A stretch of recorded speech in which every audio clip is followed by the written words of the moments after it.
Welcome to the Becoming Your Best Version podcast. I am your host, Maria Leonard Olson. I'm a civil litigation attorney in Washington, D.C., a podcaster, a TEDx speaker, a mentor to women in recovery, author, and journalist.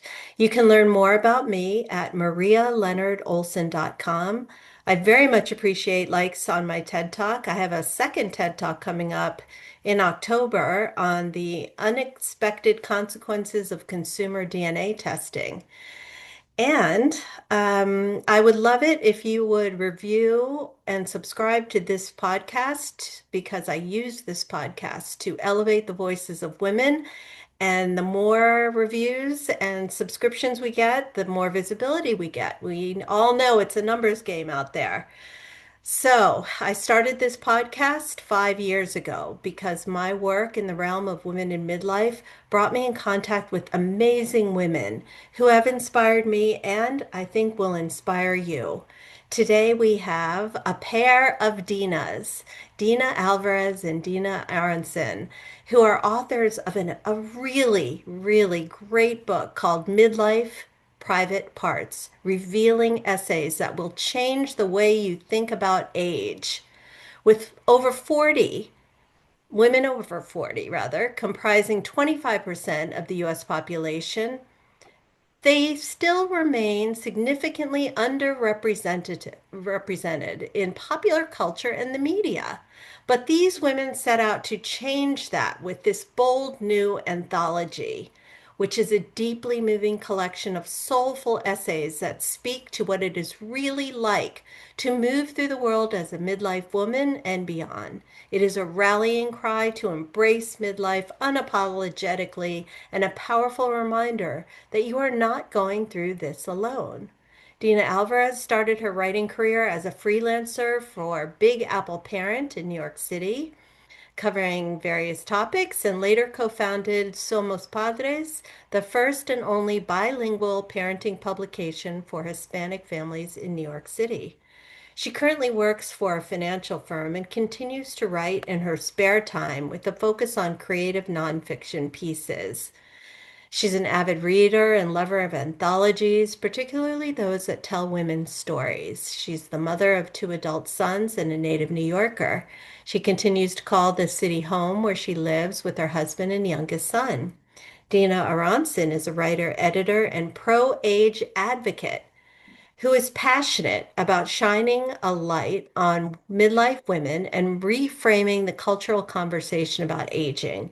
She began her career as an attorney, later founding a legal search consultancy, but pivoted as she approached midlife and couldn't find relevant content that reflected her experience. She began freelancing for startups aimed at the 40 and above woman and founded the Patina blog, now a Substack newsletter called Patina with Dina Aronson, where she explores topics in and around aging through her midlife lens. She has two grown stepsons and currently resides between New York City and Miami with her husband. You can learn more about them at midlifeprivateparts.com, and all the links to their social media and Substack and book are in the show notes. Welcome. Thank Thank you you, for Maria. coming. Thank you. So Excited to be here. it's not often that we get two guests at one time, but you two are a dynamic duo who collaborated on this really provocative book. Tell us how the book got birthed. Sure. Dina and I did not even meet until we were in our 50s. But we were both women who were doing some writing, and we said yes to going out to a dinner one night with a couple of other women that we had connected with online. And we just had really an instant connection and sort of started to ideate. Dina had an idea for a different anthology. I had an idea for a book that was sort of more menopause focused. But as we were talking and sort of trying to think about, what would be useful, we were seeing that there weren't stories being told about women like us. I think we say in our introduction, if you Google midlife, the first thing that comes up is crisis, and then the next 20 things that come up are crisis. And It's not all a walk in the park. There are some real challenges, but we were seeing women that were doing incredible things, that were inspiring us, that were, starting companies, stepping out of their comfort zones, like really coming into themselves. And so we just felt like it was important to shine a light on these stories, to give women hope, to help women feel like they weren't alone. And to really start to shift the conversation. But I would say like it really unfolded quite organically for us because we just had a really instant sort of kindred spiritedness, and we worked very well together, and we just started reaching out and connecting with these women who we wanted to share with the world. Yeah. Do you have anything to add, Dina Alvarez, to that? Yeah, I mean, I also think we felt that we wanted to put together the book that we wanted to read as midlife women ourselves. We were curious how other women were managing empty nest or, being in a relationship and trying to, maneuver midlife, menopause, relationships, children, reinventing ourselves. Maybe our careers were shifting. And so I think we had a strong curiosity and wanted to understand how other women were navigating that process. And I think that that was a strong catalyst behind the book as well. Yeah, yeah. So, what were your criteria in the essays that you collected?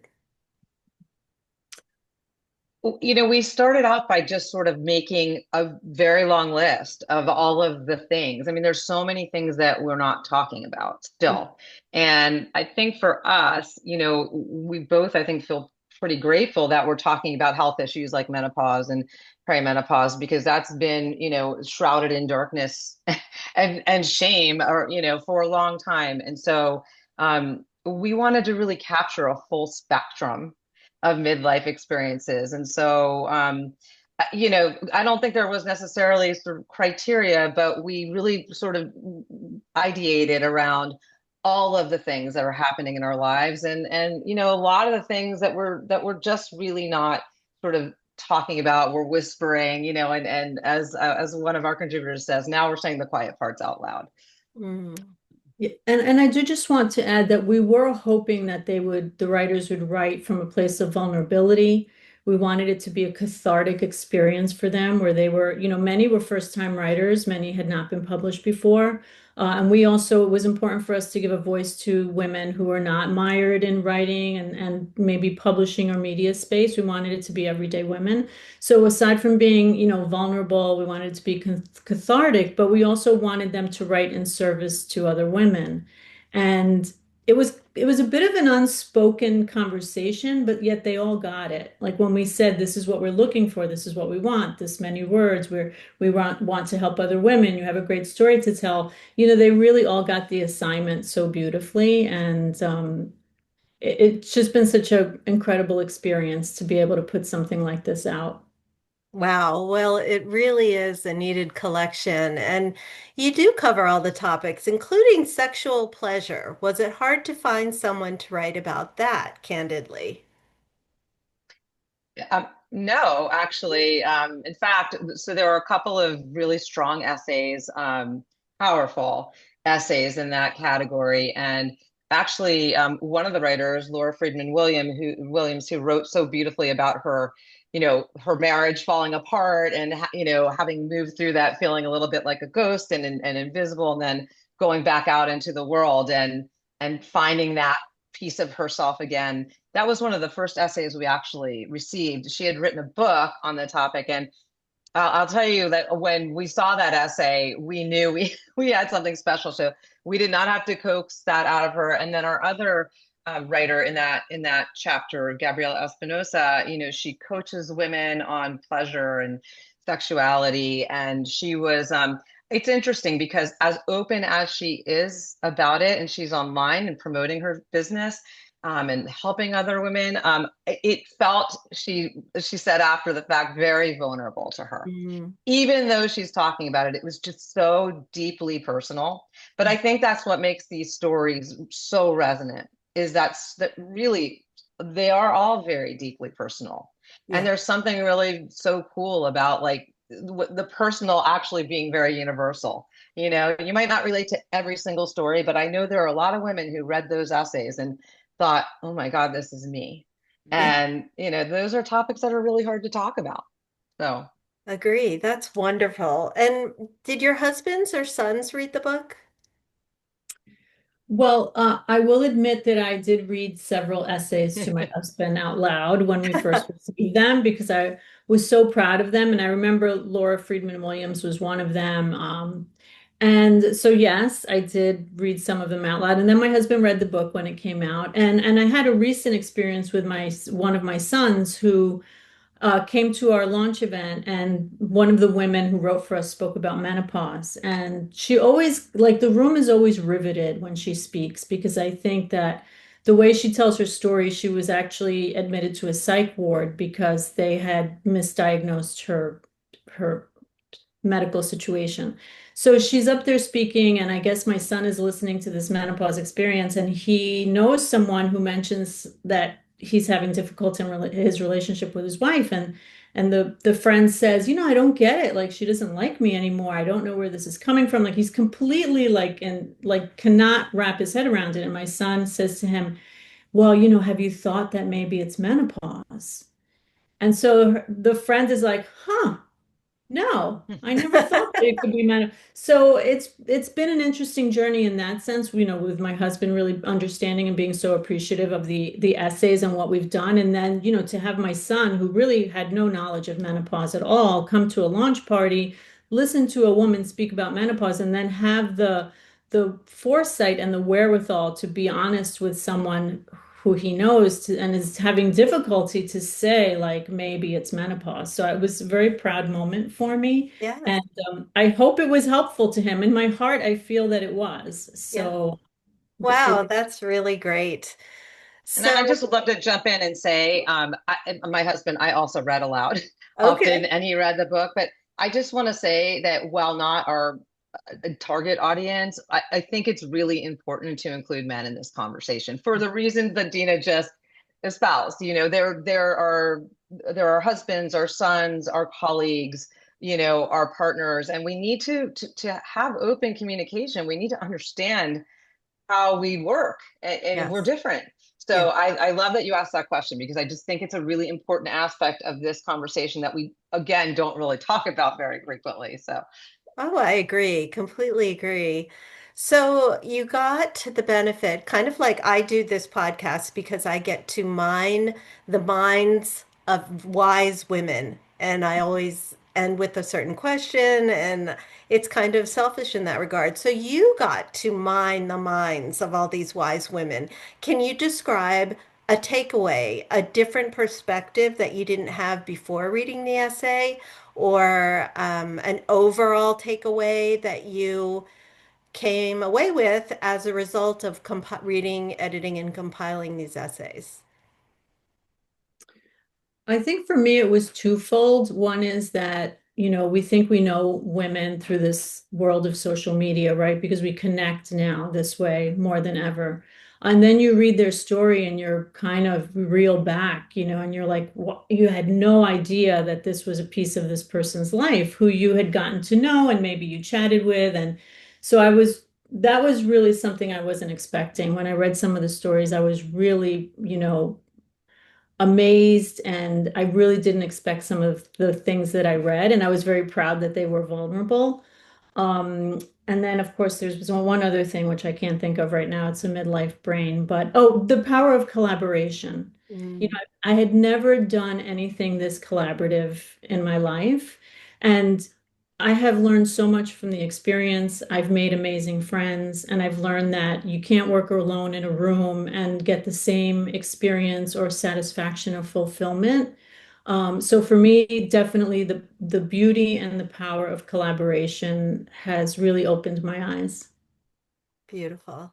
How yeah, about you? I love that. I would say, I mean, I was so moved by the level of vulnerability, by the depth of, the willingness to open. And it, I think, drove home for me this idea. I think a lot about vulnerability now, and it drove home for me this idea of how that's really a true portal to connecting Mm, with each other individually through these stories, connecting with women everywhere who read them. When we show up as we are, without sort of the masks and the shields, at least of my youth. I think a lot of us when we're younger, we want to appear to be perfect. We protect ourselves, and when that stuff comes down and we really can be who we are, the power of that connection is incredible. And so that is something that really was driven home for me in reading these stories. And I can't better, Dina, the collaboration. I've never collaborated like this either on this scale.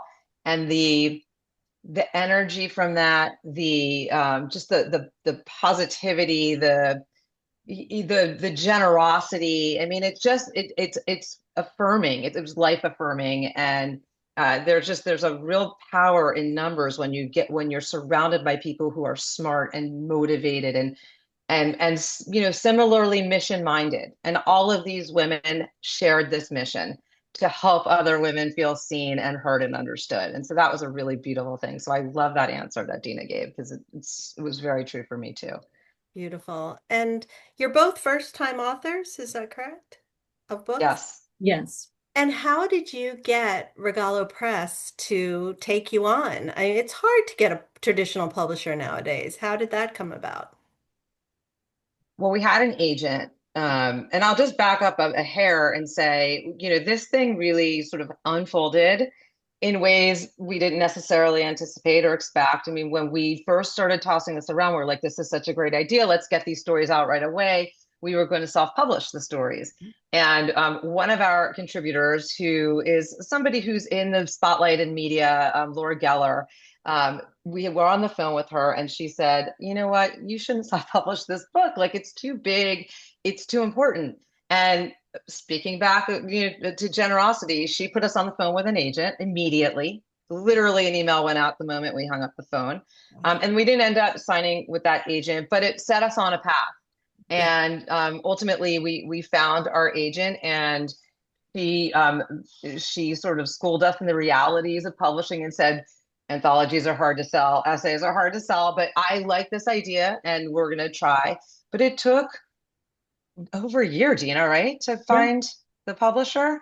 Um, I wish we could like write a little guidebook and say, this is exactly how you do it. But there was a little bit of, it required patience, it required persistence, revisions of proposals, and really having the agent, I think, was helpful for us Yeah. because she was able to, demystify that world somewhat. Yeah. And there's always a little luck involved in everything, right? The Hmm. right place, the right time, the right person, the right event, the right, when the stars align. I think there was a little bit of that in this also. Sure.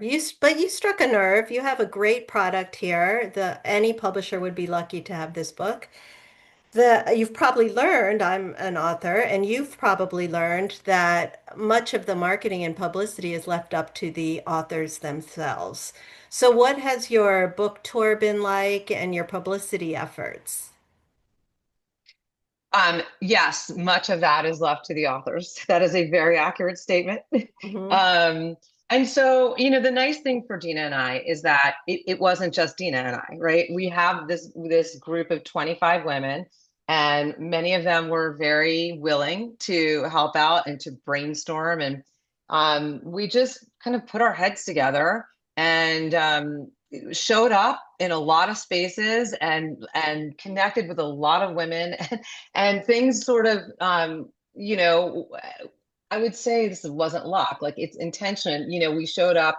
We ultimately had our book launch hosted by She Media, which Mm. was phenomenal. I One of our contributors is very close with one of the C-suite members there, and I went to a South by Southwest festival and spent a lot of time with her. And by the end of the event, she was like, "Well, this makes sense. Let's do it." So it was things like that, and then we just very proactively sought out opportunities. And for all of the things that you see on our tour sheet and all the pods, there's other things that we tried that didn't happen. So I think you get to a certain age in life at a certain level of confidence and a certain thickness of skin, and you just know that if you don't ask, you're not going to get it.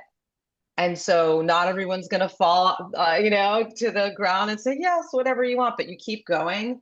and you keep strategizing and you keep trying to figure out how to get, in this case, the book into as many hands as possible.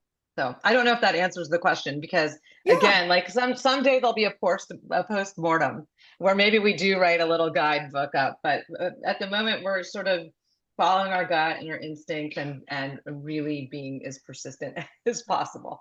Well, you've I mean, already been to New York, Miami, Santa Monica, and East Hampton, and I see upcoming, you'll have a book party in New York City. You'll go to Manhasset. You're going to Boston, Bedford, and Winston-Salem. And so, people, if you want to meet these authors, go on their website and check out their book tour.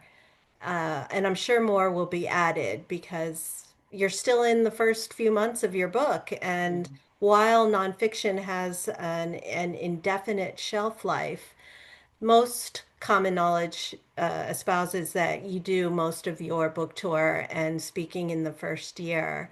I think this book has such great potential for being on all kinds of platforms, on television shows, etc.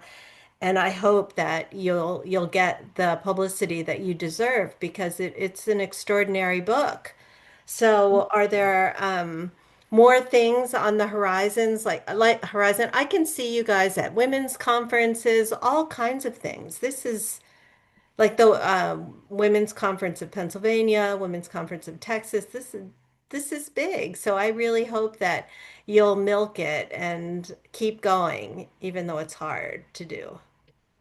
thank It, you. it's Thank you so much. It's hard, but as I've described it, through all the publicity of it, it's a slog, but it's been a joyful slog, really. Yeah. And yeah, we're with you. We talk about it all the time, sort of where to go with it, what's next. We do think it has legs and different treatments and applications. And I think one of the things that is I think brings us both a lot of joy is bringing women together. Hmm. And it's been really just gratifying to get women in a room and to see them respond and to listen to the questions and to engage in those conversations. And it's one of those things where you get the feeling no one wants to leave. There's just such a craving for this kind of community and this kind of being seen at this stage of life. And so that feels really good to be able to deliver that and to bring that to different audiences. Beautiful.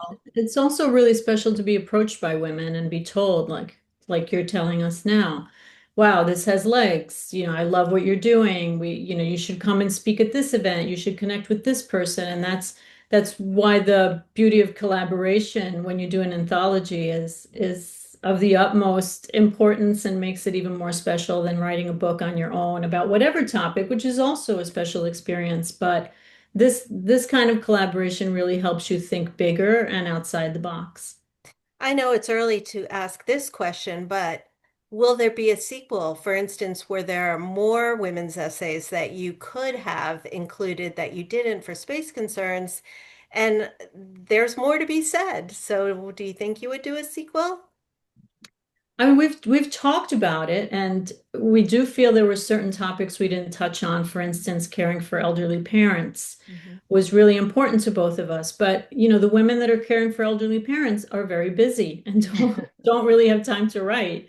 But we have tossed around the idea, and we've kind of thought about refining it in a different way, maybe a different direction, but always around midlife and the topics that are important to us. And I don't know, Dina, if you have anything Yeah, no, I mean, I add just to think that. there's endless stories to tell. And so I don't feel like we'll ever have a shortage, and now that people know the book and are getting to know the contributors and seeing this thing sort of go on the road, I think there'll be, I think it would be easier this time around to like bring in essayists, because it's more of a known quantity. Thank God for the women who said yes on faith and trust that we would shepherd their stories into the world, in a way that was worthy of them. But we'll see. We'll see. I'm excited. There's so many things I think that can sort of come out of this and we're going to see how that all starts. We're going to just watch it all continue to unfold. I think it would make a great movie or documentary too. Yeah. like women's lives exposed, and I Behind the can, curtain. yeah, behind the curtain, exactly. Yeah, I mean, yeah, some of the feedback or reviews on your website say things like it's a roadmap to the Renaissance you deserve. yeah. So, what do you hope that your readers will take away from the book? Or here's an opportunity to give your own oral elevator pitch to people who are listening to this podcast, who are primarily women in midlife. Sure. I'll jump in and I'll say I want women to feel seen and heard and understood when Mhm. they read this book. We want them to know they're not alone. We wanted to capture the real stories. We didn't want to sugarcoat any of this stuff. These are unfiltered, very real stories that really do speak to the challenges of getting older. But the hope in these stories that you can watch the women move through, and you can see that there is so much strength and power and confidence and freedom on the other side of that. And so I hope that also it gives hope to a woman who's, sitting around and doesn't really have a group to share these things with. I want her to feel like she's sitting with her girlfriends when she reads it and she's being held, right? And I think the other thing, in terms of audiences, we really hope this will make its way into younger women's hands, because I feel like we can go a long way to demystifying aging, to maybe helping them to not waste so much time and energy on the worry Yes. about this all being downhill, because it's just not. And so, that's another audience that we're not, we didn't write to them specifically, but we do hope that we can throw that ladder down to them. And I think more broadly, I just hope the takeaway is that the narrative, this sort of, cultural depiction of midlife women is just wrong. It's bull. It's not too late. You're not too old. We are vital at every age. And so I want women to know that this is not an end. This can be a whole new beginning, new meaning, new possibility. So I hope that that's some of what women will take away here. Beautiful. Yeah, Dina. and I'd also like them to view, it's like holding up a mirror to yourself, right? Because we're all experiencing the same things. You could be an empty nester, or you could not have had children for whatever reason, and you're wondering who's going to take care of you when you're older. Have relationships, you're reinventing yourselves. I would like women to know that it is in a way, like holding up a mirror to yourself and discovering how other women are managing situations, and then maybe reflecting on it. And I have this really great focus group, which is my sister. And she told me recently, she said, I took away something from every single essay. I Mm. found something in every essay that resonated with me. So I guess for me, that's what I'm hoping, that every essay they read, they take something away that is important and of value to them. Oh, I bet they will.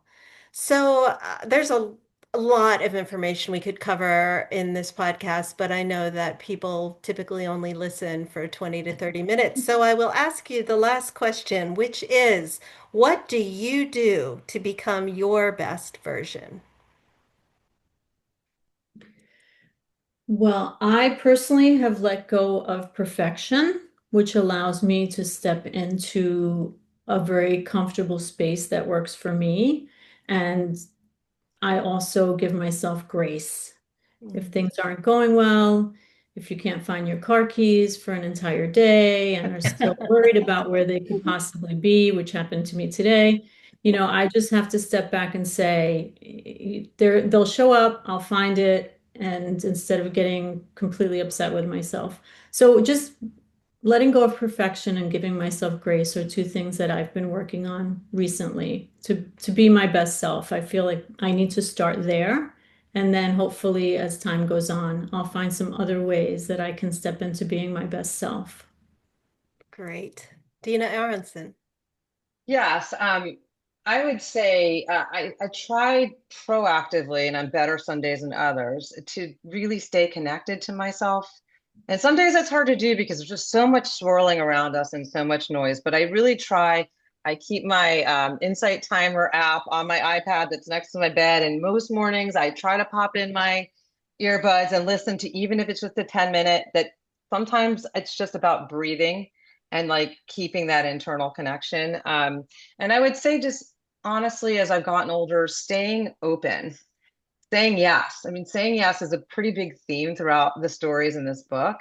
And saying yes is something I didn't do as well as a younger person. I feel like we talked a little bit earlier about having a shield and protecting ourselves and wanting everybody to think our lives were perfect. Like Dina said, letting go of the need for perfection. And so that's been a big piece of this for me, is saying yes to the new, saying yes, even if I don't entirely know how to do it, if Mm. it's something that moves me, and saying yes just to new experiences and that kind of thing. So those things are really important to me. And I think letting go of the things that used to weigh me down, like the need to be perfect. I laugh because today I posted an article, and one of the pictures I put in was at our author's night a couple of weeks ago, where we were with this lovely author, well known, and I'm holding our book upside down and backwards.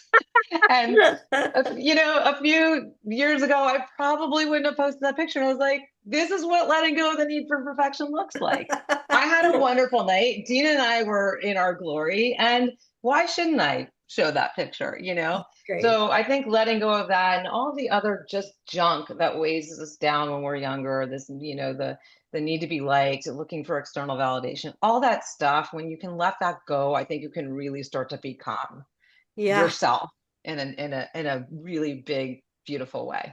A real gift of aging. So I Mm. recommend, highly recommend Midlife Private Parts, revealing essays that will change the way you think about middle age. It's available everywhere, but you can get there the fastest by going to midlifeprivateparts.com, where there are multiple links to outlets where you can purchase the book. So congratulations to both of you. I hope that your book tour will make it to Washington, D.C., or that I can make it to New York at a time you're having an event, because this is really spectacular. I applaud Oh, you. Thank thank you you. so much. And Thank you thank you so for having much. us on. It's always such a joy to talk about this book and our hopes for, how it will impact. So thank you so much for giving us that opportunity. Yes.